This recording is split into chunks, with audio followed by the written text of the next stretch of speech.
You are listening to the Hello Sport Podcast. Thursday pod, Edward. No special intros, just a Thursday podcast where two mates sit down on a Thursday and just fucking get to talking. Just sit down and discuss their lives. Yeah. And lives will be discussed. Do you know what I did this morning if you want to discuss lives? Yeah.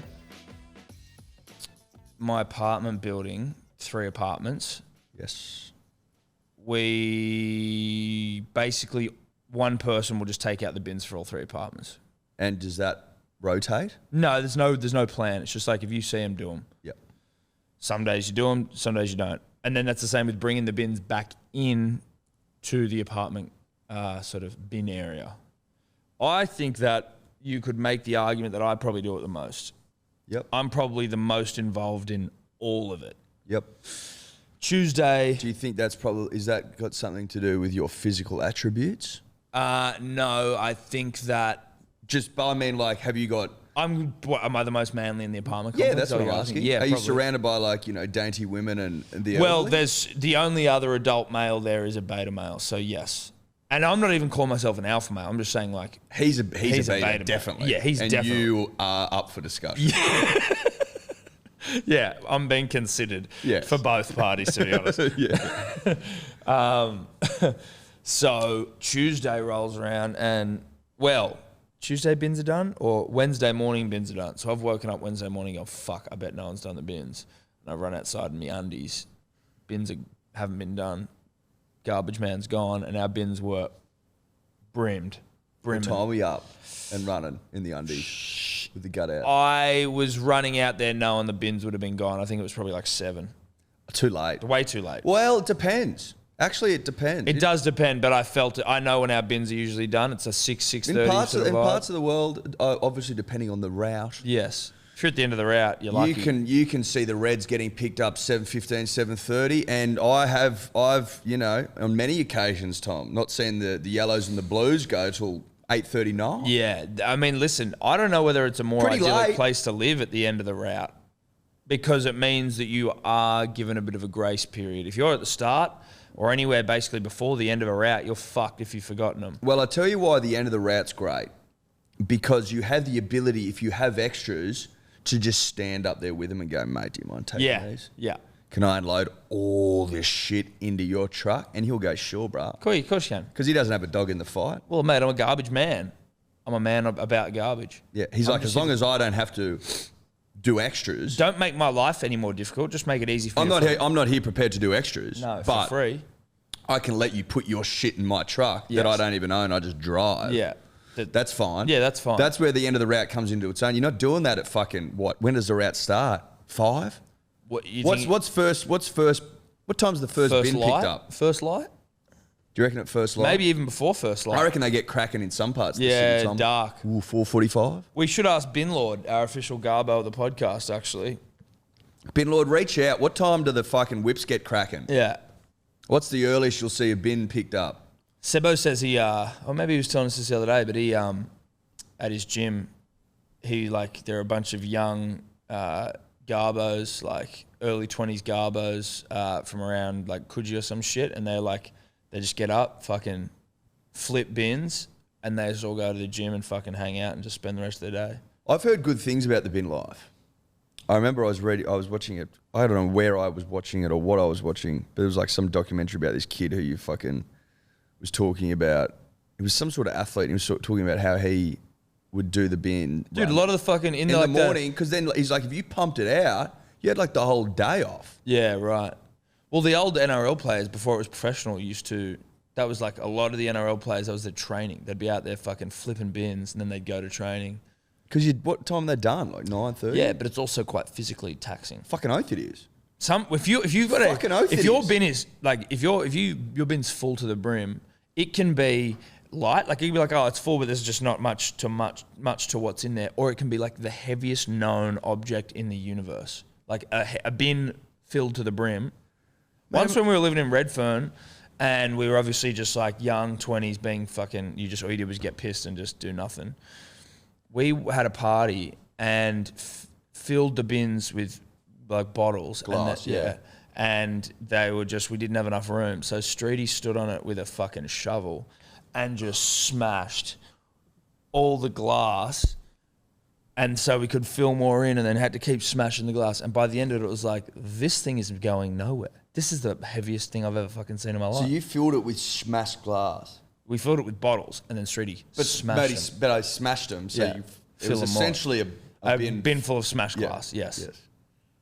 So, as previously stated. As previously stated. But I just wanted you to know that No, I followed the glass wasn't put in smashed. No. It was smashed once already in. Yeah, no, that would have been a fucking nightmare. Oh, yeah. It was I'm with you. Yeah. That's so streety. It's streety as fuck. Anyway, so our bins are not out. They're not taken, but they're completely full. I'll also tell you this for free, punters and dribblers. The general amount of household rubbish generated for 2 adults is what it is, and you get very used to it. Throw in 2 little shit monsters who poo and fucking eat and, Shit. We go through potentially, sometimes it's not uncommon to fill up the bin and empty it twice in a day. Like bins full, get it out, bins full again, get it out, just with nappies and whatever the fuck else. Just pound that fucker. You just have so much rubbish. So now we have bins that are full until next Tuesday night they go out. Well, mate, you're going to have to run a fucking stealth mission. I did that today. I have a tarp in the back of the car. Chuck dumped in a couple of garbage bags, some recycling. Yeah, there's bins about. There's one downstairs. I'm not going to say where from, but I definitely saw a big old bin that I just dumped a bunch of shit into. Punters and dribblers, can I give you a fucking tip that's going to improve your life immeasurably for the good? Keep your eyes peeled at all times for those big fucking bins. You know the Skip ones. bins? The ones on wheels, not skips. Oh, yeah, the wheels. That's what I did. The big wheelie ones. I dropped them in some wheels this morning. The big wheelie ones, because those get emptied because they're usually attached like a cafe or commercial use. Keep your eyes peeled. You'll see them around very rarely, but you'll see them without the lock on them. You go, okay, if I'm ever in trouble, I know where to come. Nip up there 11:30 at night, bang, fucking Bob's your uncle, thanks for coming. Thanks for coming. Also keep your eyes on blue ones and yellow ones. Blue ones particularly because if you ever got big boxes, like you might have bought a fridge or some shit, trying to get rid of this fucker, 11:30, nip up the road. In she goes. Thanks for coming. They get fucking emptied most days, those things. So oh, really? Doesn't matter. So no harm, no foul. No harm, no foul. It's not my fault it's not locked. I've taken the advantage. I'm playing eyes up. At the end of the day, if anyone's getting upset at you for disposing of waste responsibly, they can fuck off. Well, people do. That's why they're locked. Yeah, I know. Because, look, if the people were left to their own devices, those bins would be filled up the moment they were empty. Yes. Because people are always looking to offload shit. You're always looking to offload rubbish. Always. That's why the council cleanup is so sacred. Do you know what some motherfucker did right at the front of our house? And I don't know whether it was one of our neighbours. There's a world where I believe it was, but I'm prepared without any evidence to let that go. Well, you have to. You have to. So you can hold your own beliefs. I can hold my own beliefs, but I keep them close to my chest, that's right. even though I have aired them on this podcast. Number one, as it may be at times, all the time. We just out on our fucking sort of front lawn bit of grass for the apartment. Well, it's on the side of the road really, so it's not it's not on our property. But it's like right out the front of our fucking apartment building. Just a pile of a dismantled couch. You know, like those L couches? Yeah. Just all stacked up on each other and pillows and just shit just sitting there, and it's been raining, so it's soaking wet and rotting. Just And you're not in council cleanup territory? We'd already just had it. You just had it? We'd had it maybe a couple of months before, and it was a good one. We purged. The community purged on that day. The community does. The community purges on a council cleanup. It's just offload shit. Mate, some people get rid of some really good stuff. Yeah. Well, you see a lot of people. I've seen fucking brand spanking TVs and shit go. People get around on the council cleanup. They get a nice big van or a ute and they just nip around and see what they can do. It's so good because where I'm living at the moment, the throw out Sunday. So I think council clean out starts going out on Sundays, and then on that day you just see big vans and utes just meandering around the street, and shit'll go like that. Yeah, it goes. It goes. I put shit up before I go. This will go. But also, when you are a council cleanup in an affluent area, now not fucking, I'm not one of the affluent ones leaving out fucking shit, but I'm living around rich motherfuckers. You're living around mansions. Yes, exactly. I'm in an apartment surrounded by mansions.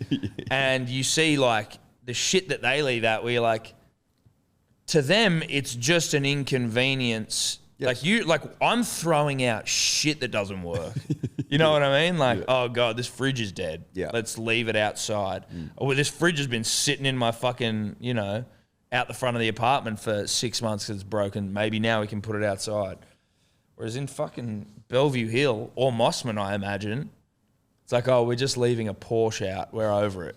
Keys in the ignition, but throw it out. Yeah, it's not to my liking. No, anymore. I hate the upholstery.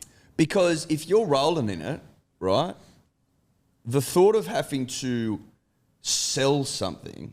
Yeah, well, Facebook Marketplace. Far too laborious. But also probably, and not justifiably so, but with like rich Mossman mums, it's like, am I going to sell this fucking cupboard for, you know, $120 when it's uncouth. I get my hair done for like $500 a week? Yeah. Blow dry only. Yeah. No colour. No, just a blow. Colour's $1,000. Am I gonna take the time to? Do I care? Do I give a shit? Take this out of my sight. Just fucking you take it. You take it. I guess maybe it's also a bit more generous in that you could argue they know that us little scum rats are going to come crawling in looking through all their shit and trying to take it. That's why you see so many cars and utes and shit out. People are going, this is fucked up. Yeah. What people throw out. Yeah. The old saying, one man's trash is another man's treasure. They do. You've heard that before. I've heard it. And believe me, the trash that some of these rich folk are getting rid of is your treasure. Certainly, mate. I remember when we were in our, again, early 20s Redfern days, like it was like, oh, the council cleanup. Let's get to driving. Who's got a ute? Oh, there's a perfectly good light. Yeah. I remember the first TV I got when I was in boarding school was one off the side of the street. Throwing out a working TV. I thought I was the king of the world and used to unravel the... You're like Leo and fucking... Yeah. Seriously. You remember you got a coat hanger and you'd jam it in the back. Jam it in the back. Yeah. You'd literally get reception. Yeah. That was crazy. I saw that in the boarding house as well. They were. And was it like a box TV, like a shit TV? It was a box one. Yeah. Mate, the flatties were only just sort of... Getting to their work. Yeah. No, because I had a boxy in the boarding house as well, and it was like, you felt like fucking MacGyver jabbing a bloody... Bro, I thought I was like the sickest. Yeah. Oh, there's the aerial. All right, what about if I just jam this fucking coat hanger in there? Oh, bang, reception. Bang. Guess what's on? Biggest Loser. Whoops, watching it. Whoops. Friday Night Tits on SBS. Whoops. Oh, sorry. I'm a genius. I'm a genius. 15-year-old kid, you think you are the bee's knees. Yeah, you're the bee's knees. You got a TV, jam an aerial in. It's funny, though, with these like council cleanup things, that there is a sort of general understanding in certain parts of like the world, at least where we were living on Birriga back in the day. You used to live there briefly as well. You remember that area like sort of out the front near the roundabout? That sort of big grassed area, but it was sort of hidden by trees. Trees, yeah. People would take it upon themselves to use that as a dumping ground all year round. Oh, really? Like hide shit? Like, I don't need this in my house anymore. I need to get rid of it. That place looks pretty good. See, that's no one's going to see me. I walk in under the trees with a couch, I walk out the other side without a couch. Yes, without a couch. And then, whoops, I must have dropped it. But now I'm in a rush. And fuck, where did I leave that couch? No time to dilly-dally. But obviously the people would fucking meander out of their apartments late at night and just start dumping shit there. Yeah. And it would just happen all year round. That's and there was annoying. Just a perpetual pile of shit at the front. Well, we had to call the council and go, listen, someone's dumped a fucking couch out the front of the house. And by we, I mean Steph, because I didn't know that was an option. But she's very... Well, they can come and pick shit up for you for like a small fee. Well, they did this for free because it wasn't us. But they were like, oh, we've got to investigate it. And we're like, do whatever you need to do. Just get this fucking couch out of here. Investigate it. Okay. What, you're going to go start door knocking? Yeah, well, who's on the case? Who's on the case? Is there someone on the case? Yeah, who's putting that case on? I'd love to see the case file. I'd love to see couch the case left file. outside of the apartment. Does anyone know anyone that works these sort of cases? Seriously. Is it retired detectives? Is it someone trying to find their way? Yeah, exactly. Oh, we've got to fucking investigate. Okay, well, you investigate who left the couch on the fucking side of the road. Are you going to come and fingerprint this thing? Just come and get it, please. Yeah. But anyway, in fairness to them, they wrapped a bit of police tape around it, like that yellow, like, under investigation tape. Did they really? Yeah, they came and wrapped tape around it. And then how long did it sit there for? Taped? Couple of days. They weren't doing any investigations. Okay. Right. So the investigation stalled. I think that, they got there, they looked at it, they sort of had a quick look around and went, shit, this one's going to be tough. This is going to be a tough This is going to be a tough one. I don't know who the fuck left this here. And to be honest, I don't know how we're going to find out. I got no idea. I am not a detective. No. I don't know the first thing about being a detective. I work for the council, so maybe I should just stop pretending and I should just take this thing home. Maybe take this trench coat off that I bought. Yeah, exactly. And this bloody Inspector Gadget or Sherlock Holmes spy glass or the magnifying glass. Not going to crack any case, bruh. Anyway, good on them. They took it. I appreciated it. So basically what you're saying is... You can just dump shit out the front of your house, pretend it's not yours, and they'll come get it. Yeah, and call and go, mate. Call and go, someone's fucking left this here. Make sure you remove anything that's going to link it back to you because you know you've got detectives on the case. We got detectives on the case. So you got to be, I mean, I'd put it out there in gloves. Yeah. Wipe it down. Yeah. Wipe down every surface. Yeah. Put gloves on. Yep. Get it out. But, I mean, then you got hair fibers. You need to vacuum it. Yeah, well, you don't know if they're fucking testing hairs. They'll test hairs. And If then they'll they- run them through the database and go, no hits. No, yeah, exactly. Now what? Some council version of what's his name? The dude in what was the cop show with like the redhead guy? CSI?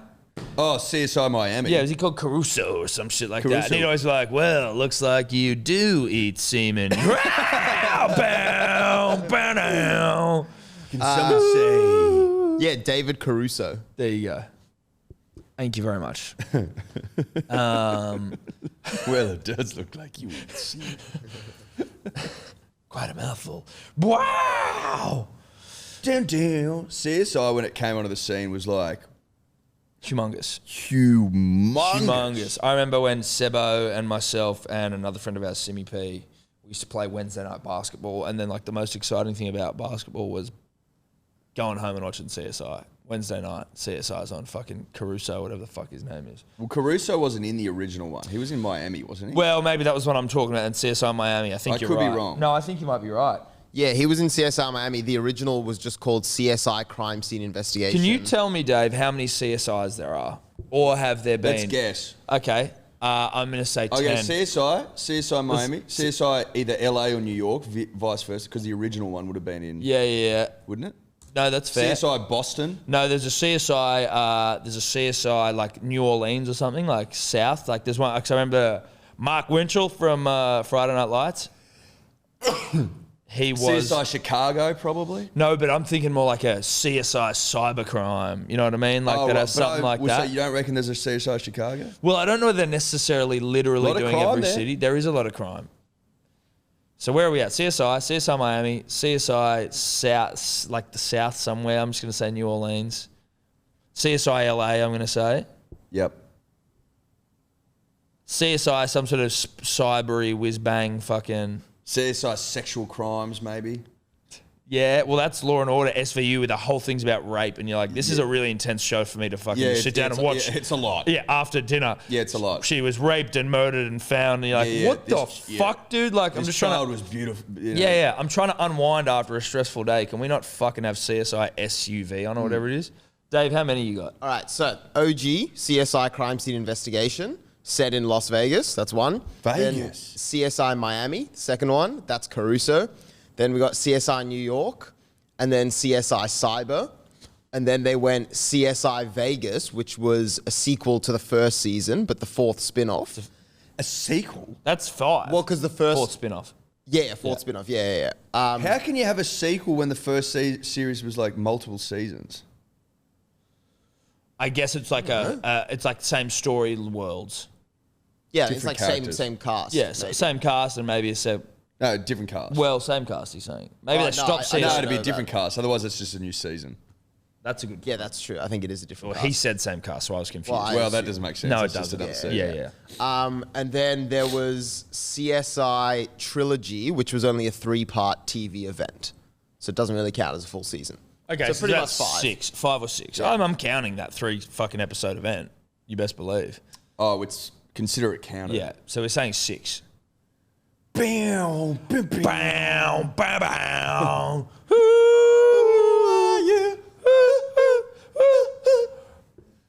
Good stuff. Yeah, good shit. Anyway, what was that? Garbos.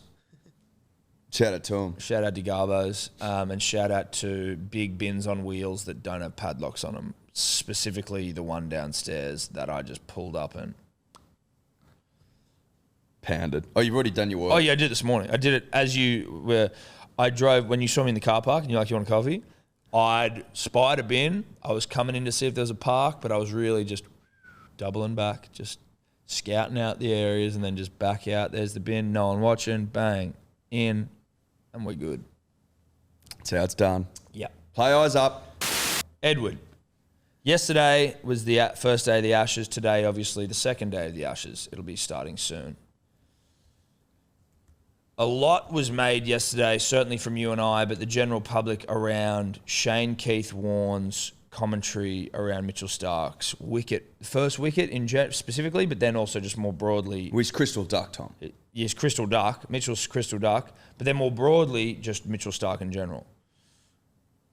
In the time since the cricket finished yesterday, thanks to rain, thanks La Nina, you bitch, to now, I've had time to reflect, pause even, about the way that Shane has conducted himself. I've listened to a few people that I respect, just considered the world around me. And I think that it's fair to say that whilst, you know, like Shane basically was like, it wasn't that good of a ball. The batsman was shit. I think that's, upon reflection now, I'm going to give Shane credit there as me being a fucking complete dead shit when it comes to cricket anyway. I just love it. Yep. It wasn't it wasn't like, oh, it wasn't Ryan Harris to Alistair Cook first day of fucking... Well, no, that was the second innings. Second innings, first ball. To, you know, push forward to basically seal the fucking series. 3-0 lead in the series, Tom. Yes. So, but I'm just saying the ball, the beauty of the ball was not Ryan Harris. Well, Ryan Harris's was legitimately an unplayable joke. It was that's it's like it could not be played. That's it. Whereas you could argue that Roy's technique... Was it Roy? Yes. Rory Rory Burns. Rory Burns, yeah. that's right. Rory Burns' technique was a little shit off. ass. But that's not the point. I think it's fair to acknowledge that. Because we were like, it's a fucking, like, it was the thing that I think we just were like, we got to was just a bit like, yeah, okay, so whatever, like maybe it wasn't that good of a ball, but he spent no time talking about the moment or how good it was. Like he still just wanted to, and I tell you who said it best. You go listen to fucking the Grey Cricketer Boys and Pez fucking nails it. And he's just talking about like what do you want? Like, what do you want? He bowled him out the first fucking ball. Like, the batsman may not have done the fucking... Like, the batsman's technique may not have been great. The ball still swung a fucking mile, and he bowled him first ball, the Ashes. Like, he was like, that's an amazing Ashes moment that is going to live on forever, that we are going to think about forever.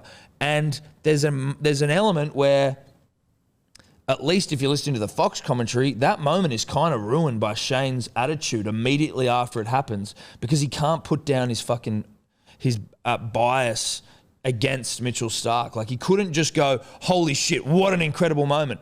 What an incredible Ashes moment that we will never forget, that, like, you know, who knows how in the context of the series more broadly when it finishes, what that ball means, if anything, but like, what an incredible moment. Instead, he just would not stop about how it was the worst ball of the over and how the batsman was shit. Like, there was no positivity around it at all. Mate, it's utterly ridiculous. Consider it like this. Imagine if Leighton Hewitt like when he won the US Open, if all the commentators talked about was, Pete Sampras wasn't up to it today, he was shit out. Yeah, and Pete was dog shit today. He goes instead said of Leighton wins. He goes said it as well, where it was like when Kathy Freeman was fucking rounding the bend in the 400, and who was the chick that was out of the race? There was like the other great 400-meter runner. The French one. Yeah. Who was not up to Kathy's standard. No, I'm not saying she was, but yes, she was out. She and came just to like, Sydney, never if Kathy's competed, rounding the bend and Bruce McAvaney is like, oh, well, the Frenchman's not here. Marie-Josie Perec. Yeah, well, Perec's not in Jose. the race. You just like... Pronunciation. Do your own fucking pronunciation. But like that was just one of the... Because the general sentiment around Warney now, at least from the echo chamber with which we exist in, is that he is becoming an unbearable fucking... Well, he is having real moments of being an unbearable commentator, and especially when it's like the way that he's going after Stark is just like so... It's so transparent, and it seems like he is not even self-aware enough to realize how it's coming across. Well, I would be shocked if he is self-aware. That would be concerning. That if he was aware as to how this has been received, and yet he still doubles, triples, quadruples down. Or even just how he's perceived more generally. Generally, it's like, I think Shane gets high on his own supply. Again, we love Shane, love what he did for the nation, need to premise that. But got to call a spade a spade. His commentary has become fucking deplorable off the back of a lot of one-eyed bias a lot of the time, a lot of flip-flopping generally from one opinion to the other, and they contradict each other. Yeah. Like yesterday, he's going, I'd definitely bat. I would 100% bat. And then when we take a couple of early wickets, he's like, oh my God, like, horrendous decision to choose to bat. Or not even a horrendous decision, but like he was going, big call choosing a bat. Yeah, like, he wasn't saying horrendous, but he's sort of saying. He was saying big call choosing a bat, but it was like you were just saying you'd always bat. And then at the end of the day, he was going, no, I'd definitely bat. Like he's all over the map. He's all over the map. But again, and for someone his analysis though is the best. Like he's so good when he's talking about the cricket and about what's going on. And then when But that's what I'm saying is he is getting less good though because of his sort of like his ability at the moment to flop sort of between thinking. Like he wouldn't be that I wonder if he would have ever been that sort of I think he would have been more resolute back in the day, being like, no, I would have chosen to bat for this reason. Yeah, they took early wickets, but I still would have chosen to bat. As opposed to like his recent commentary where he seems to go between ideas or just completely ignore what he said 5 minutes ago and say something else. Yeah.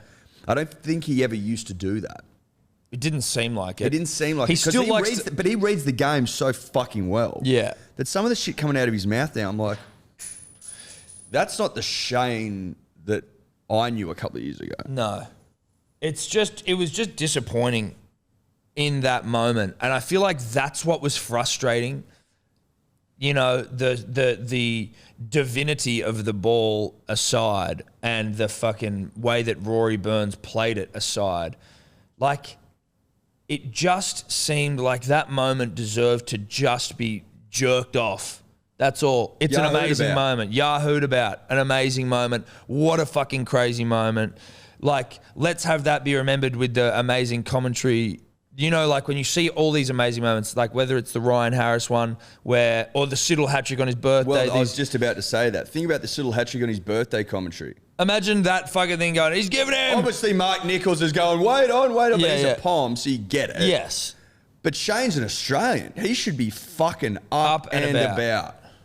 He's supposed to convey how well, you're meant to be like impartial and unbiased, but also like you're meant to be giving it some. Well, as in that would be the argument that they'd be like, well, I can't be a biased commentator. No, it's like, come on, bro. You can give the moment a crystal duck. The first ball in an Ashes series happened 4 times in the history of the contest. Yes, a little bit more panache. You can give the crystal duck its flowers.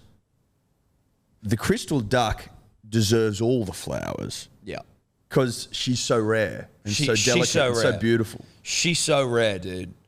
Put it this way, 4 times in 150 years, we may not see one again. Exactly. We may not see one again. I tell you what else. Just with the Fox commentary, and I mean, I'm sure it's the same with Channel 7, although maybe they just abandoned play. But when I got home last night, I was like, I wanted to just, because you and I were driving home, and we were like, there's nothing on, because all the fucking stations had basically gone, okay, this thing's been rained out. But like, I just wanted to sit there and marinate and post cricket, like just yarn. So I went on to KO, shout out to KO, and just like dragged it to the end of the day's play. So like, it's while basically Fox have to pad for like 2 hours while they're like, will we come back on? Those poor bastards, that's a tough gig, having a pad for that long. I reckon they said the Gabba's the fastest drying pitch I've ever seen. They're like, nah, because I guess they've got to like keep the audience watching. Like, don't switch off, the cricket might come back. And it's like, it's been piss and rain, and they're like, oh no, but the Gabba, I've never seen a pitch drain and dry quicker than that. And then like, they're trying to keep up beat, and then they're crossing to like Alan Border out on the ground. Alan Border's like, nah, this thing's wet. And they're like, well, hey, it's quick drying, AB. Alan, shut the fuck up. AB. We're going to be on here for another fucking hour, mate. You shut the fuck up. Well, no, it'll ruin a ball. Like, England wouldn't want to come out here, have a new ball run across this grass. The new ball's fucked. The stitching's compromised. And I'm like, oh, God, these poor bastards just sitting there have to try and keep it going. I was driving home yesterday after we couldn't find anything on the radio, and it was on Triple M because we'd checked. And then they just randomly came back. They're like, whoa, hang on, we might be getting something. And I'm like, okay. And they're like, we'll just come back in a moment, play a couple of songs, come back, and they're like, I think we're going to get a call on whether cricket comes back or not in 2 minutes. So just hang with us. We'll be back in 1 second. And then they just never came back.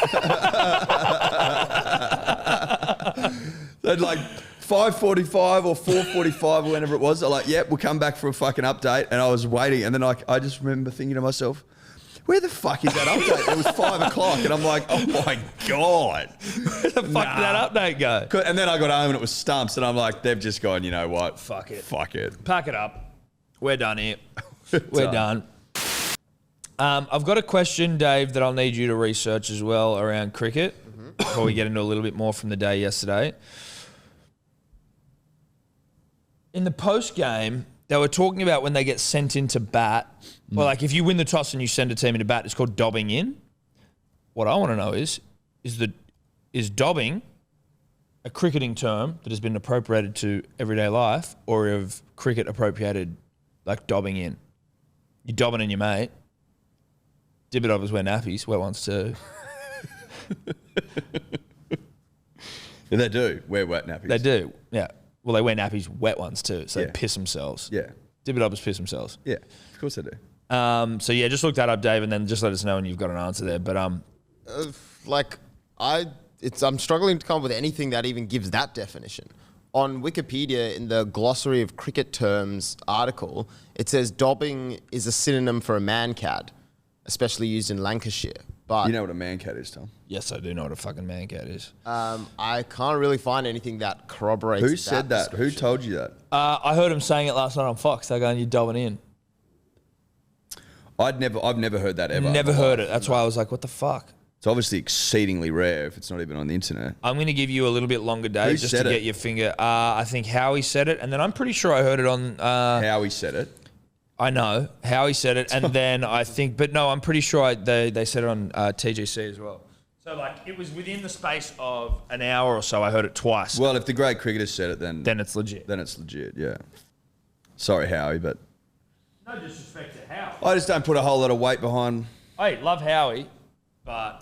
When it comes to matters of cricket... Of cricket, the great I cricketer. defer to the great cricketer. Defer to the It's as great simple as cricketer. that. That's just the way it is. That's just the truth of the matter. I don't defer to Howie. I don't... No disrespect to Howie, I don't defer to Howie. Not for the matters of cricket. No. But cricket has one of the greatest glossary of terms maybe all time. We'd be second. I think we're second at cricket. Yes. I'm happy to take a backward seat. I'm happy to take it back. I'm happy to take a backward seat. It is what it is. Obviously, yesterday, just for those that aren't aware, there was a lot of conjecture around what the first ball of an Ashes series is called. A wicket off the first ball. A wicket off the first ball of an Ashes series is called. We were unable to find anything. We've now coined it a crystal duck. because we're in the crystal business. Obviously, we're in the crystal business. There's a lot of affinity around crystals. I feel like in order to get a duck off the first ball of an Ashes series, a wicket rather, you need to harness in the energy of the crystal. Yeah.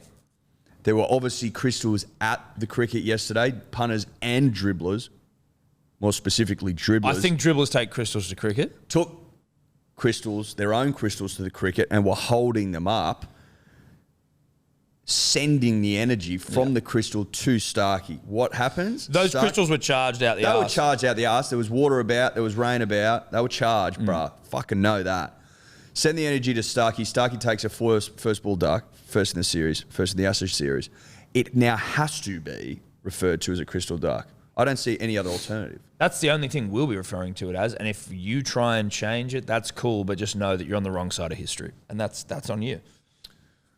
The first ball of a innings, apparently, Platinum duck or some match, shit? Royal duck. There's heaps of people sending through, and I was like, I can't tell whether these people are just coming up with their own names or whether I'll say this.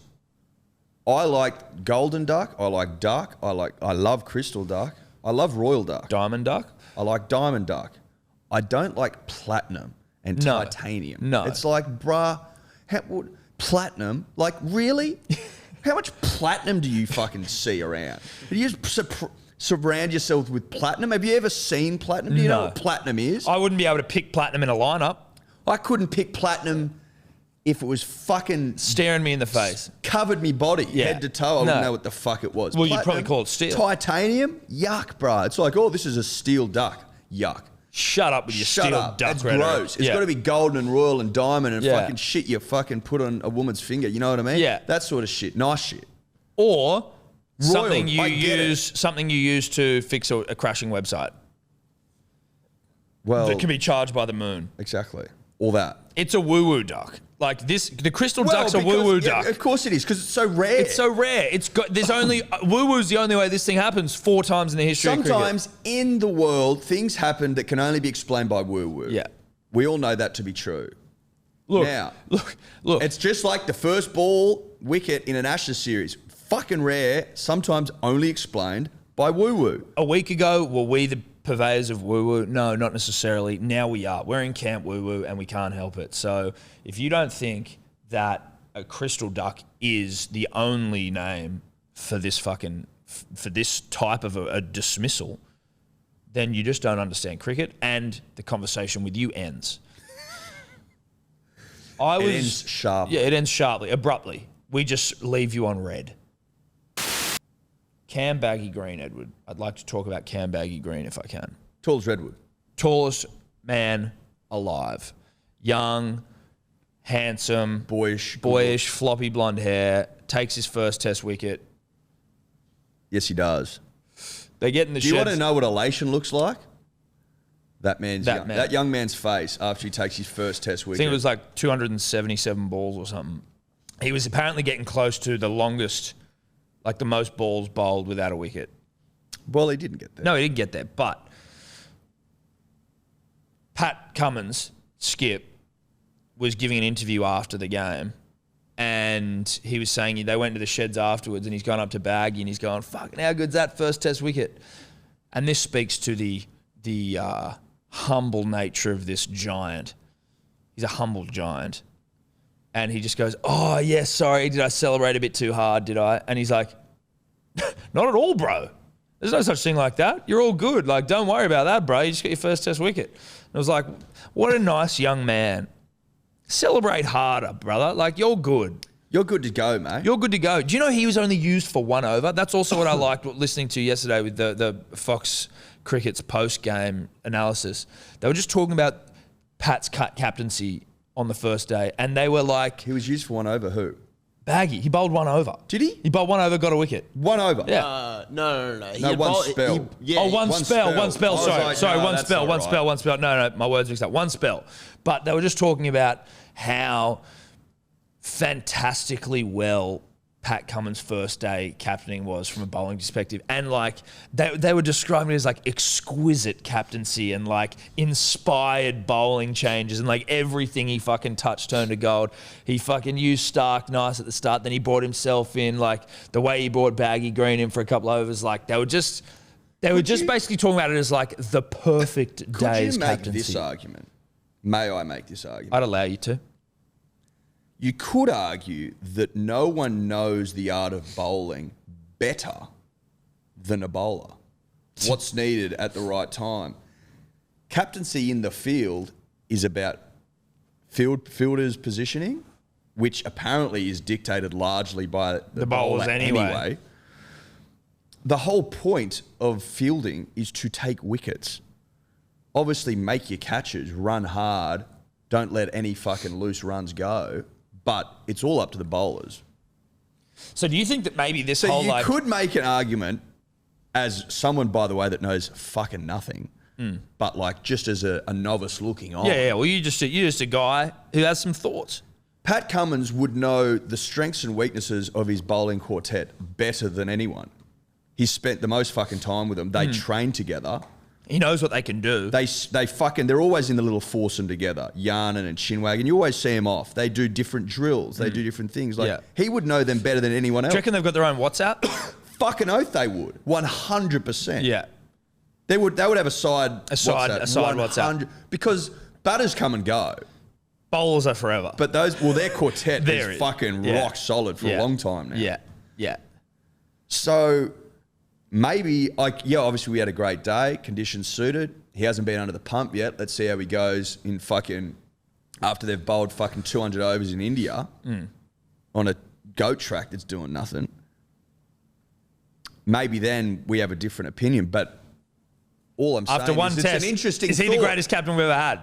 Well, I'm just saying. Is it too early to ask that question? If they're saying it's exquisite, everything he did was exquisite, is that because he's a bowler? I don't know. Or is it just because he's the greatest captain we've ever had? That's also what I love. We've had a phenomenal day, one day in the Ashes, and they're already talking about like fucking how does England recover from a series loss here? Like the chat's already that like England's fucked. Well, as I think Mark Taylor said yesterday, and Mark's not wrong. Mark's skipper the nation. He gets it. Of tubby fame. Of tubby fame. Of Fujitsu air conditioner fame. Could move more air cons than any man living or dead. Has done more for the air condining game than any man living or dead. Put it this way. Big fan, hates Tubby Taylor. Despises him. Ceiling fan, big ceiling fan. Big ceiling fan. Fucking has they got a contract? The moment that fucker came into their lives. He walks around with security 24/7 because big ceiling fan. They've been trying to whack him for fucking 20 years. Can't get near him. Teflon Tubby, they call it. So what did Teflon Tubby say? Teflon said, you can't judge a side's innings before both teams have batted. And it's as simple as that. If you go out there tomorrow and get skittled, it's all for fucking nothing. By the time people listen to this, you'll know. We won't. We don't know yet. But yeah, you know what I mean? No, it's fair. It's fair. They were saying that. Well, I heard Mark Waugh say, always seems a little grumpy, fame. Never seems completely happy. Always seems like maybe he's got like a rock in his shoe and it's just putting him off. You know what I mean? Something's just annoying him. His undies are a bit tight. You know, it's like, fuck, I just can't get comfortable. And that is translated in the way that I'm talking about cricket. What did Tubby say? Tubby was saying that the way that Pope and... Tubby was saying it? Or no, sorry, not Tubby, Mark Waugh. The way that Pope and... who was the other Pom that got some runs? Joss Butler. Joss of... Joss ain't a name fame. And I think some of the commentators were calling him Josh. They're all calling him Josh, which I like. That's a flex. Going, fuck it. Joss isn't a thing. I'm not standing for it. At an age, fuck it. Yeah, fuck it. Joss not a name. He was saying that like the way that they batted, to him indicated that the pitch itself was not too bad to bat on if you just got through the foot, like if you got some lacquer off the nut. By the time, like, because they came in relatively early because the top order of England sucks so far. He was like, it's actually potentially not a bad wicket to bat on. You just got to see lacquer off nut here. So if Australia can see the shine off it, if Dave can get out there and just sort of like, I mean, Dave ain't going to just see shine off nut. Dave's going to go and attack you. He doesn't play that way. But maybe little Marcus can do it. Historically hasn't. I think historically, again, off vibe, numbers would back this up. Historically. Which I don't have. Vibe-based. This is historically vibe-based. When he has tried to see some lacquer off nut, he's been dismissed. He's got to play his natural game. He's got to play his natural game. Whereas I think Marcus Harris needs to go out there. I would love tomorrow, or today, Tom, I keep saying tomorrow. I'd love today if Marcus Harris was, I don't know, 2 off 30. Little Marcus. Yeah. Yeah. 2 off 70? 2 off 70. That wouldn't bother me. No. There's plenty of time. Yeah. Plenty of time. 2 off 50, 2 off 60, 2 off 70. Just a nice fall to Dave at the end who's a runner ball 50. I tell you what, I think little Marcus earns his spot in the second test if he gets out for 2 off 120. He just sees shine off nut, gets out. Hey, I'm Marcus Harris. I'm in the lacquer removal business. That's all I do. That's all I do. G'day, I'm Marcus. Welcome to my lacquer removal business. Yeah. 1-800 Little Marcus lacquer removal. Yeah. 1-800 lacquer. Yeah. G'day, it's Marcus. G'day, it's Marcus here. Little Marcus. Yeah. I remove lacquer. Yeah, that's my job. Don't score runs. And I can, but I don't. It's not about that for me. Maybe that's how we got into the side. They were obviously doing auditions for an opener to partner with Warner. He sat him down and he said, listen, I know that my average isn't where it needs to be, and we can work on that. But what I promise you this Ashes series is I will remove lacquer. Yeah. That's what I can That's what I can promise you that. I will remove lacquer. For whom? For Marnus and for Smudge and for Travis Trav. and for Baggy Green and for a lesser degree Alex Carey. For those boys. Because if Marnus comes in after fucking, I don't know, 200 nuts. With a lacquerless And ball. it's a lacquerless fucking 40 over bowl. 30 overs, 40 overs. He'll go, okay, thanks very much. How's 200 sound? Yeah. How's 300 sound? Yeah. Smudge, same thing. Yeah. What are your thoughts about 300? All of a sudden, we're fucking 3 for 600. Thanks for coming. Send it back in, bowl them out. We win by fucking... An innings and 600 runs. Yeah. How does that sound? I love the sound of that personally. Yep. If that wasn't a rhetorical question you really wanted to know, I love the sound of that. Good. Where are we? Cricket. Test cricket. Willow. Seeing lacquer off nut. Marnus of pissing with rain at the Gabba yesterday, no chance it was coming back on. Marnus already padded up. The rain was still coming down. The covers were on. Smudge and Cummins were there doing a fucking crossword. No one was thinking it was about to start. Marnus sitting there fully padded up. Pretty sure he had his helmet on. I think he had his boxing. Yeah. He was ready to rock and roll. Do you know what that is? When I see that, I go, okay. There's been a lot of chatter around about Australia being a bit weak. A lot of the English saying that. Bit weak, not much depth, yada, yada, yada. Okay, well, we've got the best bowling quartet in world cricket, obviously. World sport. You've got Smudge, who has scored fucking more Ashes runs than basically anyone except the Don.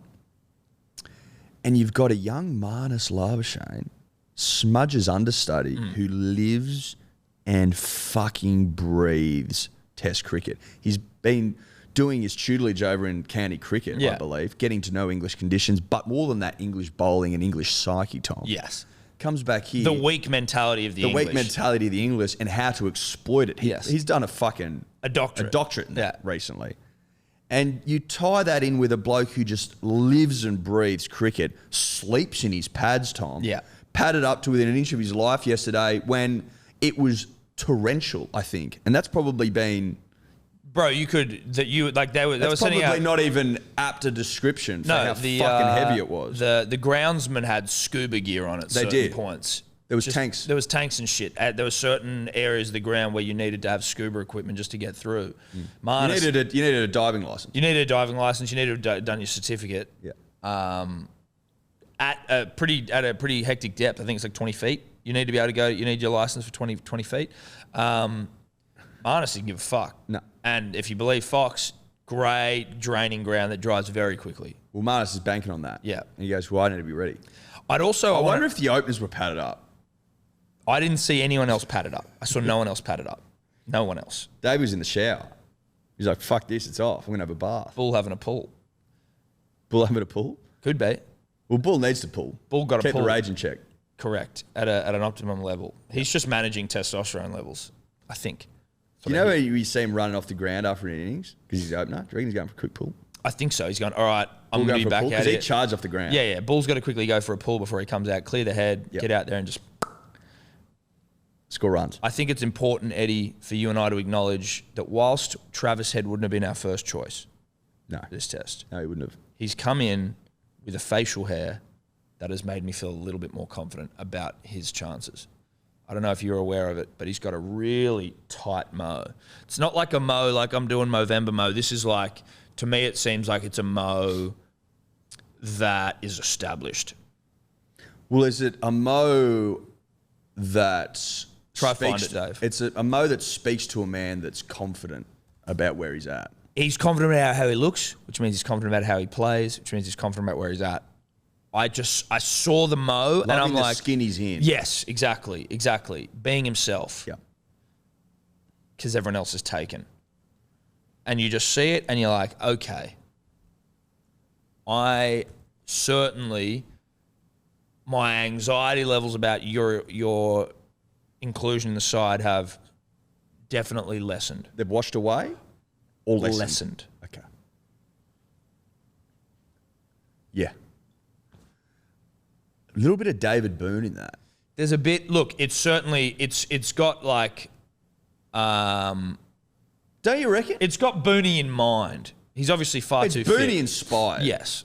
I'm talking the facial hair. Yes, Obviously, well, of course. the I'm body. not talking about, looks like he's got a big old ass there. He does look like he's got a bucket. Has he got a bucket ass? Or is that a pad? Is he fielding in close? Nah, surely there's something. Yeah, that's not a natural Yeah, curve of yeah. an ass. That'd be an unhealthy ass. I'd be worried about him if that was his ass. Definitely not his ass. But I completely agree. Looks. How many tests has he played, Travis Head? I'm going to say it couldn't be more than 20. Because that Baggy Green looks... Pretty new. It doesn't Or does it look that new. Well, it doesn't look that new, but it doesn't look that old. He's played. Yeah, 19 tests. Am I good or am I good? 19's a few. Yeah, no, it is. It is. That's what I'm saying. Like, I thought he But- played fucking like 5 or 6. Nah, he's been around for a minute. 19 tests is a lot. Is it? Well, it's not a lot, but like it's not nothing. 2018. There you go. Pakistan. Yep. Well, Travis, And how many tons he got? you've got an average of 39.75, 2 tons, 750s. Conversion rate not good enough. We'll start there. Average not good enough. Need to see that above 40. Yes, but it's okay. No. It's okay, but it's not good enough. No, it's not good enough. Right? Yep, that's fair. That's why he's in and out of the side. Yep. Do you want to be in the side long term? Fix up the conversion rate. Get that fucking average into the 40s. And then you're good to go. And then we're sweet. Couple more tons. It was a great day for the nation. It was a great day for the nation, Eddie. It was a fucking phenomenal day for the nation. Reminded me of a day where Mitchell Johnson had his like second coming. Dude, that first Gabba test. 14, 13, 14 or 14, 15? 14. 13, 14. When we didn't know quite what to expect. He was almost... There was almost a lot of anxiety around at that time, I remember. Like, Australia was sort of trying to find its feet. We didn't really know what our identity was. the post-Warn era, the post... And Michael Clark was basically like, this team's going to fucking rip and tear. Yeah. And we're going to take souls, get ready for a broken arm shit. Yes. That was that That was that first test. That was the Gabba test, you said that. And Mitchell came out and just fucking ran a train on him. But you didn't realise how much of a train... That's the thing. Like, that was what was crazy because the train only really was revealing itself as the series went on. You're like, oh my God, Mitchell Johnson is fucking killing people. This is crazy. Like, he did it the first test. It's like, wow, Mitchell Johnson had a great game. What a great game from Mitch. And then it was like, oh, he's done it again. Oh shit, Mitchell Johnson. He got, how many wickets he got? He got like 40 wickets in that series. Something fucking ridiculous. He was a monster. I remember I was working in a bar at the time I was in the cocktail bar of the Royal in Paddington. Shout out to the Royal. Red Room. Elephant Room it was called, I think, at one point. Elephant Bar. Was it red? Was it red? Yeah, it was. Well, it went through some renovations, so. But it was like, in terms of like money, smart money spent by the owners at that time, I was probably the biggest waste because who the fuck's having a cocktail in the middle of the day? Not many people. Also, like, you could just make the cocktail downstairs. But whatever, leave me in the cocktail bar all day. Well, people do have cocktails during the day, but not in that setting. Exactly, but also like, you're probably not going to get bombarded, right? If someone wants a Bloody Mary, I'm pretty sure the person at the bar can just do it at fucking midday. But whatever, put me in the cocktail bar because you know what Daddy's going to do? Daddy's going to wheel in a TV from the fucking storage room and he's going to sit up there unencumbered, undistracted, certainly not doing any work, and I am just going to watch Mitchell Johnson and the Australian Test cricket team hump the English into the earth. Yeah, and that's what I did while I get paid to do it. I did that almost every single day, and it was glorious. And the days that I wasn't, I was sitting on a couch somewhere, pound and piss. Watching the humping. Just living. Phenomenal time in everyone's life. But my point around that is it was also punters and dribblers, for those playing along at home, 37 wickets, an average of 13.97. Ridiculous stuff. An average of 13. Played all 5 test matches. Yep. Incredible. Did he get player of the series? Yep. Yep. Good. Perfect. Because that's a famous series. Like, that's a famous Well, Ashes if he didn't, I would have been like, well, who did? Yeah, I don't remember who did, because that's Mitch's series. Smudge got some tons in that series. So did Clark. Punter? No, Punter was gone. When did Punter retire? Hussey was there, I think, still, potentially. Did Punter... I thought Punter was there for that. Nah, Punter was gone. Did Punting retire 2012, maybe? 2012, yeah. I think 2012 is spot on. Yep. Nah, he was gone, mate. Was Hussey there, though? Can you look that up? I would have thought Hussey went before Punter. No, Hussey was there after Punter. Was he really? Yeah. That's our mate Ricky we're talking about. Ricky Ponting, our friend. Yeah, we are. Clark, Hadden. Bailey. Huss was gone. George Bailey of Did Nothing. No disrespect. George Bailey was short-balled a famous win off the back of doing absolutely fuck all. Did nothing. Except he got that one big over where he got like, I think it was at Sydney, he got like 30 off the over. And that was like his contribution. I heard. Yeah, that was nice. Watto was playing. My point around that series is, and if you think we're off track, we're not, is that yesterday reminded me a bit of that series. Just of the dominance. Like, I was always confident, never not confident. Always confident. The English stink, and they stink particularly when they're down here. But yesterday blew me off the park. To bowl them out for like 147, I think, off the top of the dome. I think that was it. Was unfucking believable. To be honest, the fact they got 147 is actually like, that was like a salvage. You take Butler and Pope. Pope and Butler. You take them out, and they're all at sea. They got a 60-run partnership, I think. They're fucked. They're less than a hundo. But I just saw yesterday so much positive. If we're talking about crystal energy, like moon, water, positive crystal energy, like that Australian side was soaked in If you could it. charge crystals off the back of that bowling energy, on that team energy generally, you'd be a billionaire. I would imagine you could charge crystals off the energy at the Gabby yesterday. I'm saying you could charge crystals. Well, how about this time? We've talked about charging crystals in moonlight and what that looks like from a business perspective. What about charging crystals at like test matches after famous wins or great days? Just even sporting matches. These crystals... what crystal is this? It's a Gabba Day 1 crystal. Yeah. Do you want it? Do you want that energy? Do you want that energy? Oh, this is an Origin Game 3 New South Wales win crystal. Right. Okay. Oh, yeah. This one was charged by Tommy Turbo's 6-try heroics against fucking the Storm in the grand final. Yeah, this crystal was there when Siddle took a hat-trick on his birthday. So do you want that positive energy? Do you want that? That crystal, we can guarantee that the energy in that crystal won't run out. How could it?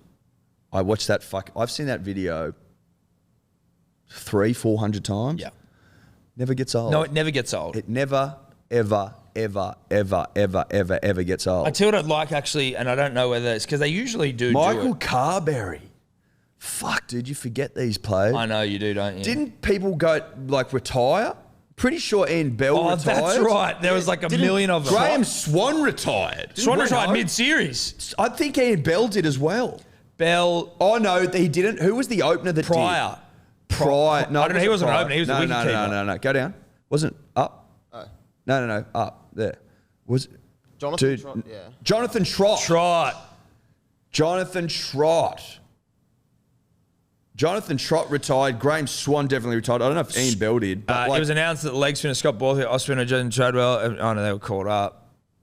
I'm sure Graham Swan retired. Weak.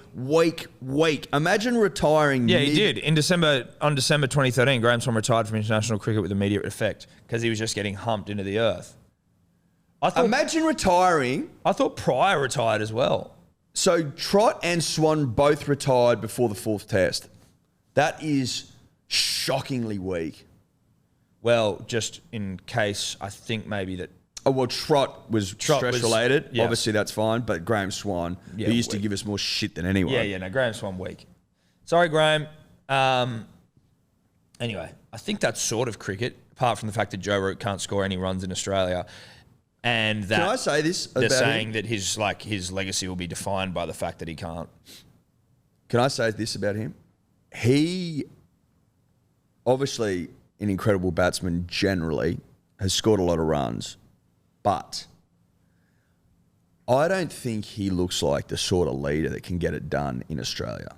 No. It's too hostile. He's not a guy. He's not a man for he's not a wartime leader. He's not a wartime leader. And playing an Ashes series in Australia is like going to war. Yeah. And I'm sorry, but if I was an English counterpart of his, I don't think I'd follow him into battle. How the fuck is it? I'd be like, you're not a leader of men. Is Ben Stokes not captain because he cracked that bloke outside Ben of pub? Stokes I'd follow. I'd follow Ben Stokes. I'd follow Josh Butler as well. Just I'd hate the name. No, but I'd say, looking at him. No, I'd say I'll follow you on one condition. We call you Josh. That we call you Josh and you go down to fucking the name changing place. Yeah, we'll go get whatever your name the fuck changed. it's called and Deep put an H hole on the or whatever it back. is. Yeah. Because Even though his name's Joseph, we'll just call you Josh. It doesn't it's easier. matter. No. Doesn't. We'll call yourself Joseph. No, or we'll Josh? call you Josh. We'll just call you It's Josh. way easier. Yeah. But I don't think that I would follow, and in fact, I wouldn't follow Joe Root into battle. And I think that's probably why they've struggled so much down here lately. He's terrified of Australia. Terrified. Like, you know, like how people who never come to Australia are like, there's so many things that can kill you here. And then you get here and you're like, yeah, but not really. Like, you're not walking past a brown snake every day. Apparently when Stokes called him to say that he was coming, he was almost crying on the phone. That's not surprising. And With also, happiness. yeah, but you know what? What does that inspire? Nothing. Nothing. It's like, hey, dude, stop crying. All right, I just said I'm coming to play cricket. Like, can you relax? I'm also a Kiwi, so relax. Just try get some runs for the nation and shut up for a second, Joe, would you? Focus on your job, which is fucking scoring runs. Anyway, but shout out to him. I tell you what. Look, this could all be... I don't think that it's going to be a good series for Joe. I tell you what. I think we come out here today and we pound them into the earth. We send them back in. We bowl them out. We win by innings. Yep. I think that his decision, rightly or wrongly, to choose to bat is going to haunt the fuck out of him. And I think that... Coupled with the fact that they dropped Anderson and Broad, their two best bowlers, on a spicy, hot fucking Gabba deck. It was overcast and muggy as fuck. Anderson and Broad swing it both ways. I don't get it. It's the first... You have to win the first test. It doesn't make sense. That's why we always play... Oi, fucking hot take for you, English. Why did we play the first test at the Gabba? Why do you think that is? Have you ever stopped to think about why that is? Momentum. Get the first W and pound and pound and pound. That's how it's done. What happened last time you won in Australia? You drew the first test. Set yourselves up. Throwing away the first test like this is fucking madness. And if you can't convince me otherwise, that's what they've done. Yep. Not playing Broad and Anderson, who aren't injured, because you conceding the first test is like the weakest fucking thing I've ever it's seen. weak. It's very English. Now, are we having a very confident chat about Australia's first test victory after one not even full day of cricket? Yes. Yes, we are. And No, by the we time, like what we saw. By the time you listen to this, the world may be a different place. We don't know. I don't think it will be. I think the only thing that'll be changing when the punter and the dribbler hear this is that, Dave's on 100, Marnus is in the 90s. Fucking little Marcus got 2 off 600 balls, took the lacquer right off it. Yeah. He saw off a whole nut. Yeah, he saw off the entire nut. They had to get a new ball. He blocked it so often. Well, the fucking seam fell apart. Yeah. They go, this thing's only fucking 40 overs old. Yeah. Had to replace the nut. So by the time you listen to this, I would assume that Australia well and truly have England's face buried in the metaphorical pillow. Believe that. Consensually. Of course. Eddie, I wanted to mention something yesterday that happened yesterday that warmed my heart. I know it warmed your heart. So this is more of a, we're speaking to the punter and the dribbler here. So obviously, you might be living under a rock, metaphorical otherwise, not sure, but we had the great and powerful Christian Welsh on the show on Sunday. That podcast was released. It was a couple of weeks ago we had him on. And he told a very funny, it was a great yarn. Welsh, I think, everyone, the feedback was great. Everyone's like, Welsh, what a fucking dude. Well, a lot of the feedback has been of a similar sort of note. Yes. And it goes to something like this. Christian Welsh makes it very hard to hate Queenslanders. Yeah. Or Storm fan, or Storm, you know what I mean? Because he's one of the great blokes living. One of the great blokes, doesn't take himself seriously, but he's an intelligent guy, speaks well, has good stories, handsome, friendly, big, thick. He's a yarner. He's a yarner. Now, our good friends over at Fox League picked up a story that Christian told us about the first time he met Wayne Bennett. He was just doing some drills at Origin camp. He dropped a ball, Wayne behind him. You wouldn't have dropped if it was a cheeseburger, Welshie, you fat fuck. Great yarn. Great yarn. So they wrote an article about it.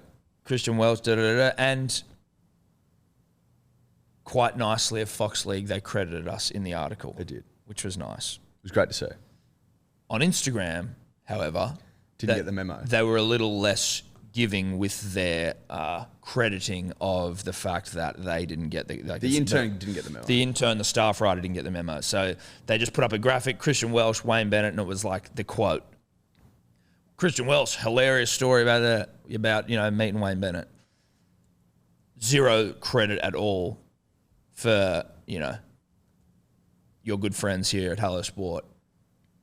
I didn't even realise that we hadn't even seen it. It was such a fucking crazy, hectic cricket day. I didn't even know what was going on. But then it was like we were just getting tagged out the arsehole in this article.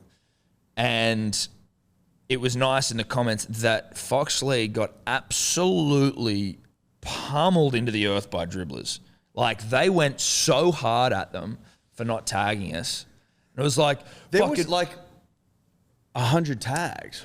Hard in the paint, the dribbler. Dude, where the fuck did you get this from, Fox League? Yeah, why aren't you fucking crediting Hello Sport? Fuck, just non-stop Hello Sport tag, to the point where Fox League, I think, had no other option other than to just, in the comments, just tag us as found on.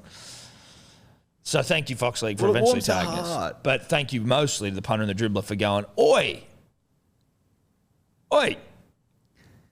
It's nice knowing, Tom, that even when you have your mind elsewhere, like on the cricket, you have the punter and, of course, the dribbler in your corner going the big lift. Going to bat for you. Going into bat for you. And going, oi, hello, you may not have noticed this, Being our metaphorical night watchman. Yes, exactly. Our night watchman. Our knights in shining armour. Yes. Look at that Gabba. Oh, look at the blue skies, baby. Punters and dribblers, you'd already know this because this will have come out. Yeah, exactly. But it is as blue gets. Huss just running an eye over what he sees. Oh, yeah. This is horny shit, Eddie. The grass is an HD green. And there has been a tinge come off it. Oh, they've had a mill come off the... You can't take a mill off it. Well, not a mill, but like a... Don't you go dying on me. But it's tickle in the throat. Do you need some water, buddy? Tickle. Want some? you want some of Dave's dirty backwash bong water? See, Apologies, punters and dribblers. see, this is where my germaphobe would come in. I would not, for the life of me, and this is no disrespect to you, Dave. It's not you specifically, but I wouldn't touch that bong water. But the show must go on. The show must go on, Eddie. And I'm tickled. Yeah, go on. Can you? Tickled pink. Yeah. So what's happening, bruh? Tell me. Talk to me. Water's en route. Talk to me, mate. Bong water. We should sell Dior Dave's bong water. See what I do for the punter and the dribbler? Yeah. Prepare to drink dirty bong water in order to get my yarn out. Keep pushing, buddy. Come on. It's either that water or any of the other 3 water bottles that have been sitting in the studio for like 5 weeks. Yeah. You all right? You gonna make it? Been persistent. Yeah, Jesus Christ. Anyway, shout out to the punter and the dribbler for sticking, for being in our corner. 100%. And for calling out big media. In fairness to Fox League, they did tags in the article, but Instagram, probably where most of their shit's getting seen anyway. They don't have an app anymore. I just think the least they can do is tag us in the actual fucking caption, right? I was told very early on when I, entered the world of media, it was always drilled into me about crediting other people. Now, I'm not saying that you do it. Sometimes you forget. Sometimes you fucking just straight up forget. And that's fine. And that could have been the case here because they definitely credited us in the article, which was nice. So you could just say they forgot an Instagram. Whether they did or they didn't, I think the fact that the punter and the dribbler is in our corner, just ready to pound them into the earth. Oh my God. To do God's work. Dude, you are. Are you all right? I think I've turned a corner. Okay, good. I'm feeling much better than I was. Okay. Thank you for your patience. Yeah, and your concern. And your concern. But I would be punters and dribblers DMing, because you're just hearing this now, I'd be just DMing us and just checking in if Eddie's all right. Just check in. We've got a big day today. Sharing is, well, it's not sharing. It's not sharing. It's just checking up on your mate. Check in on your mate. See if Eddie's all right. Check in. We've got our Hello Sport Christmas party today. Yeah. I need to have my wits about me. You need to be up and about. Yeah. Well, I am up and about. I'm ready to rip and tear. But just needed to get that cough out of the way. There was a tickle in the throat. I don't know what a tickle is. Well, we all know what they are. Well, that was what are you saying? What was caught? What was doing what is the a tickle? Yeah. What is it biologically, fundamentally? Yeah. Physiologically and biologically. Well, It's usually from the irritation of the mucous membranes of the throat, the esophagus, or the trachea. A throat tickle is likely either linked to a medical condition or something in your environment. But what I know about the mucus... nothing to do with the mouth, vape, I assume. Yeah. Well, because mucus helps to lubricate your mouth, essentially. That's why when you smoke stuff like vapes and things, your mouth gets dry when there's no mucus being produced. Fair call. That makes sense. Fair call. Let's move on. Is anyone else sort of like fucking... Is it surprising to you that there's like... I haven't seen any coverage anywhere of this, really, of the Ghislaine fucking Maxwell case. Well, maybe, yeah. It's the biggest case on earth. Now, I think there are like... There may be reasons why, like, you're not seeing it. I don't know. But it just, to me, it was like, what's going on with this crazy fucking criminal mastermind bitch? What's happening? Maybe they can't, maybe they're not, maybe there's like a media ban on it or something, Dave, is there? Well, there's not, because Because they've been doing 60 Minutes things about it out the arse. No, all that shit's fine. I get that. 60 Minutes, all 60 Minutes is now is Epstein thingos or royal family inside scoops. That's all the once great 60 Minutes has become. That's all they do. It's now a shell of itself. It's a shell. Oh, we've got fucking Meghan Markle's third cousin's ex-boyfriend, and they're talking. Well, Meghan really does love to fucking. You're like, okay, but I'm talking about news from the case. This is what's coming out. Are there not fucking people being incriminated? Like these people, Epstein and that, like they had friends in high places who were going to that island and doing some sick shit. I don't think I want to get into the weeds on the sick shit they were doing. I don't even really care if we don't get that into it. But I was just interested to know what's going on. Well, you know what, Tom? I have fucking no idea. Right. It seems to me like if we know so much about everything that's going on everywhere. Like, we have too much news. How the fuck isn't this one of the biggest scandals in like history? Well, like, that's what I'm saying. There's speculation, and it's not like it's gone out of the public eye. It's just there's no reports on a specific the case. court case. Yeah, but she's now in court, and it's like, okay, Epstein killed himself. But that's what he I'm was saying. There must be like a blanket media ban on it. There's Otherwise- no way that's the case. There's No, no it's way not. that there's a blanket media ban. Yeah, there's been stuff coming out, some very hairy details, which I won't repeat. But there's definitely not a media ban. There has been this list that was submitted as part of like who they'd be talking to in the court case. But I think this is just like, Oh, what? not all of these are people who are accused. Some of them might just be like giving witness for something. Okay, Harvey Weinstein, Sean Carter, as in Puff Daddy?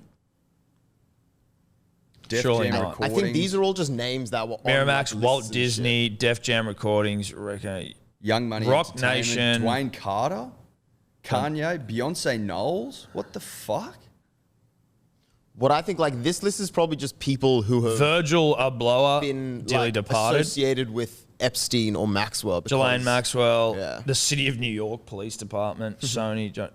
Keep going. That's it. Oh, that's for it. this thing. Okay, that there's doesn't make there's a any lot of big sense. things. There's a lot of. I mean, there was another thing that came out.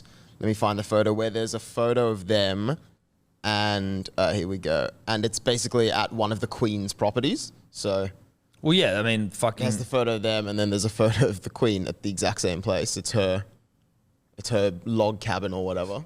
Log cabin on the Balmoral estate, obviously staying there with the Prince big fella, Andrew. Prince Andrew. Yeah. So one of the He was hot when he was younger. He now looks like a weird old sicko. Yeah, He was actually quite a dish back in the day. he was a bit of a dish. Yeah, one of the witnesses, like people testifying against Maxwell, is the same woman who is currently filing one against Prince Andrew as well. Right. So there's a bit of connection there. And the other thing that I thought was like, just like weird and like creepy, the photo that came out, you know how they do the courtroom sketches? So Ghislaine Maxwell is sitting there sketching the courtroom artist while she's being sketched by the courtroom Oh, artist. etch. That's etch as fuck. And she's staring at him. Isn't the courtroom sketch artist a weird thing? Yeah, it's very odd. Like, what is that gonna do? Well, you can't take photos. I understand what it is, It's old school. but I don't understand like what it doesn't, because also it's like, well, whilst she's clearly a fucking psycho, like a sick individual, Ghislaine, the interpretation of an artist in a snapshot of a moment is kind of like is unhelpful unless you're just going to draw him sitting there. Well, it's just, I think it's almost just to be like, they were there. Yeah, they They're were in there.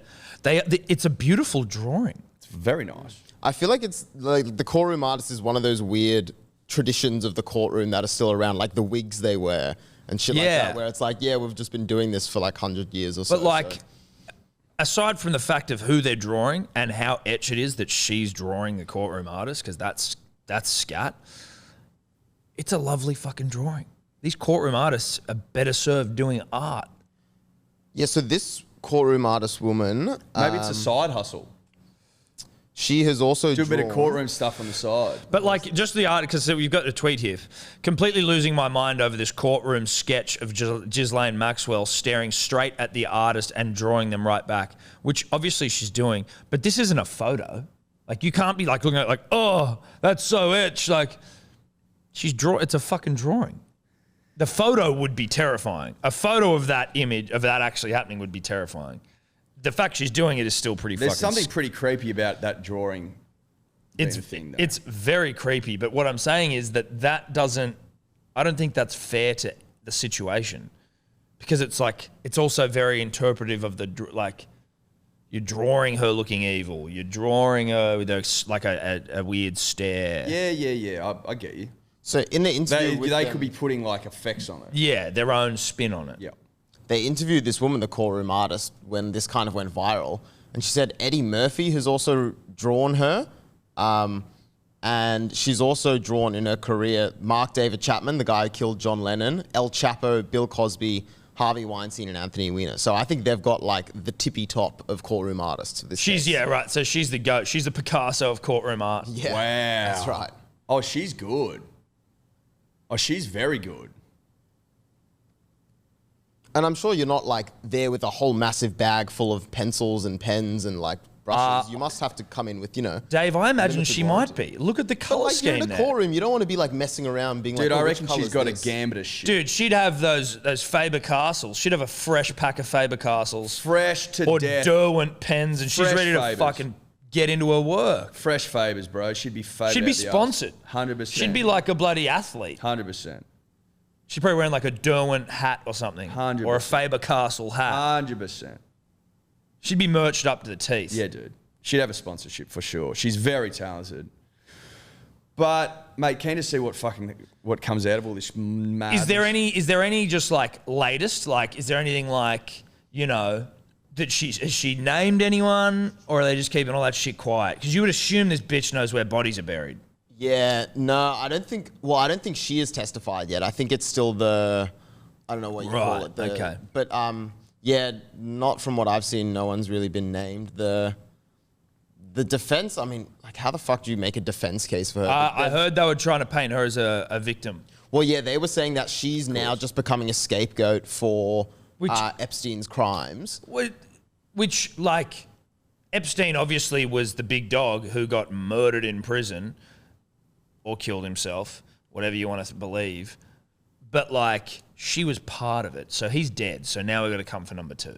Got to go for number 2. But, like, to paint her as a victim, as an adult, like, you could have some kid who, they'll put kids in prison for murder and they're not even fucking of age. They're like, well, it was a pre-med. Like, do you know what I mean? And you're going to try and spin that this... Yeah, but bro... This woman with all her faculties as an adult... why does that shock you? Why does that shock you that she's defending herself in a certain way? Any way she can? No. That doesn't shock me, but it's scat. Like, what other card have they got to play? Of course they're playing that card. Of course they're going to get in there and go, I fucking did it. But isn't there like... No way. Isn't there some times when a defense will not try and say they're innocent? They'll just be like... No, mate, if you pay for the best, you fucking... That's what I'm paying for. Shut the fuck up and defend me. Yeah. Nah. Oh, they'll do whatever they fucking can, bro. Don't worry about that. Do not worry about that. Imagine if she got off, dude. She probably will. Imagine if she got off. She probably will. Because of all the fucking... Because she knows where the bodies are buried? She probably will. Because she knows where the bodies are buried? I It's don't like, listen, if you just don't out Bill Clinton, then you're sweet. you're all good. Etch shit. Very etch, but Don't be etch. Beautiful drawing. Beautiful drawings.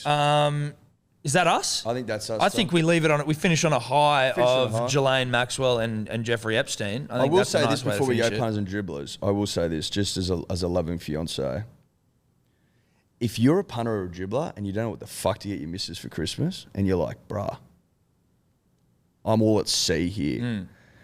Go to KorneliaPaulina.com with a K, Kornelia with a K. There's some fucking sick glassware there. Yeah. It's my fiance Ella's glassware, but it's fucking sick. And it would make a great Christmas present. I'll just leave that there. And that's glassware, like, is it predominantly like your champagne-y sort of? Champagne flutes, like little shot glasses, espresso glasses, shit like that. They look very nice. Really This is vibey. just launched, hasn't it? It's just launched. Check it out. Vibey shit. It's fucking selling well. Good on her. Good Chrissy present. That's nice. There we you go. are a good fiance. I'm a great fiance. And I'm a good friend And because you're a I'm also pushing it. And we're great Australians. We're great Australians. And we love the nation. Good luck to the boys today. Do we Ripping want to too. give a merch update? Sold out, except for mediums. Yeah, so if you're a medium, there's like fucking There's a 50 couple left if you're a medium. But thanks again for your support. We love you all. Love you. Love you. We will be back on Monday. Australia will have won the test. And we will be probably a little bit... We got a big few days ahead of We us. do. We bid you farewell. Bye-bye. Could you two just not talk anymore?